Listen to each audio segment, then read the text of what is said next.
తిరుమల శ్రీ వెంకటేశ్వర స్వామి వారిని భారతదేశ జాతీయ అందుల క్రికెట్ జట్టు సభ్యులు దర్శించుకున్నారు. స్వామివారి సన్నిధిలో ప్రత్యేక ప్రార్థనలు నిర్వహించి ఆశీస్సులు పొందారు. అలాగే భారత క్రికెట్ జట్టు ఫీల్డింగ్ కోచ్ టి దిలీప్ కూడా తిరుమల శ్రీవారిని దర్శించుకుని మొక్కులు చెల్లించుకున్నారు. దర్శనానంతరం ఆలయ వేద పండితుల ఆశీర్వచనాలు స్వీకరించారు.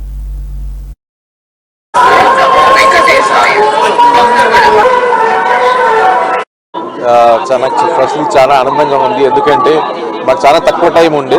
ఎందుకంటే న్యూజిలాండ్ సిరీస్ నేను అయిపోయి నిన్ననే వచ్చాను. అదృష్టాన్ని ఈరోజు నాకు దర్శనం కుదిరింది. సో వరల్డ్ కప్ ముందు దర్శనం చేసుకోవాలనుకున్నాను. అదృష్టం మంచిగా అయింది దర్శనం కూడా. సో చాలా మంచిగా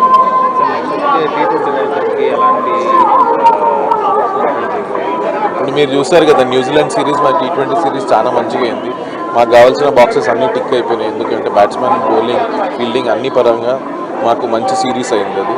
సో నా ఉద్దేశంలో వరల్డ్ కప్లో మంచి ఫ్రేమ్ ఆఫ్ మైండ్, మంచి ప్రిపరేషన్, టీం కూడా చూస్తే అన్ని తీరులో మనం బాక్సెస్ టిక్ చేసినట్టు మంచి స్ట్రాంగ్గా ఉన్నది.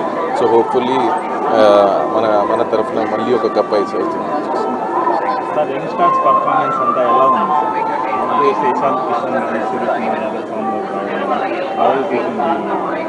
అది ఇషాన్ కిషన్ చాలా మంచి స్టోరీ. ఎందుకంటే మధ్యలో కొన్ని 2 years ఆయన బ్రేక్ తీసుకొని మళ్ళీ వచ్చి వెంటనే ఆయన సత్తా ఏంటిదో చాటుకున్నాడు. దానివల్ల తెలుస్తుంది ఏంటంటే టీంలో హెల్తీ కాంపిటీషన్ అనేది చాలా మంచిది. దానివల్ల ఏంటంటే